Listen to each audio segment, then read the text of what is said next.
Peace and blessings, fam. Welcome back to my channel, West Coast Finest. Today, I'm introducing you to my pre-loop locks. Yes, these are some Zuri lock braids. Yes, they are deep curl, and I'm going to introduce you to my custom closure. Yes, are you tired of using glue and you want a custom closure to stay, last, not shift, move?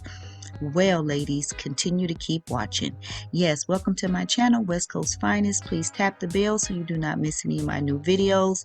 Tap the link to my Facebook page, as well as tap the link to my website. Yes, the link is in the description below.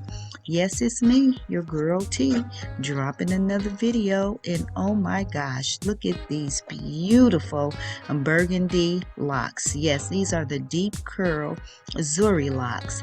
They are absolutely gorgeous. I am so loving this style. Yes, I used my custom closure at the top.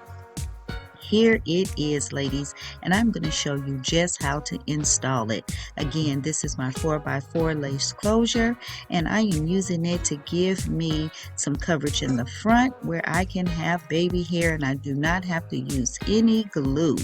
Yes, no glue, ladies. So in this video, I'm going to show you just how I install it from beginning to end, step by step on myself, how I complete this style. This closure is exceptionally great for anyone who is experiencing alopecia, hair loss, any thinning, and for anyone who has healthy hair as well. You may just want to give your hair a break. Well, this is the perfect solution. So here I am showing you how this closure is going to be versatile, and I am going to be able to wear a middle part, a side part, a left side, or a right side part. And I'm showing you here how flat, yes, ladies, how flat this closure is going to lay and how easy it is to install. As easy as 1, 2, 3. Again, tap the link in the description below. It will take you to my website where you can get your order in today. This is patent pending and handmade by myself. You will not see this in beauty supplies. You will not be able to purchase this online. You can only purchase it on my website. So again, tap the link in the description below so that you can get your order in today, as well as check out our hair growth butter and our hair growth oil and all the rest of our hair growth products. Again, continue to keep watching and see how this beautiful style is accomplished.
braids. It's going to go around the front, and here I'm going to install a crochet cap or a weaving net cap. This cap is very thin, is well ventilated, and this is what I'm going to do and install on top of her braids to make sure that I am protecting her hair. I definitely want to protect the hair that she does have, and I don't want to put any tension, stress, or pulling on her natural hair. So again, I'm going to be using this weaving net. Again, it's very durable, but it's very light, and it has holes in it to give her hair good ventilation, because yes, ladies, we definitely want our hair to be able to breathe when we are wearing these protective styles. One of the best things about sew-in weaves is that they offer a level of comfort and security that's hard to find with other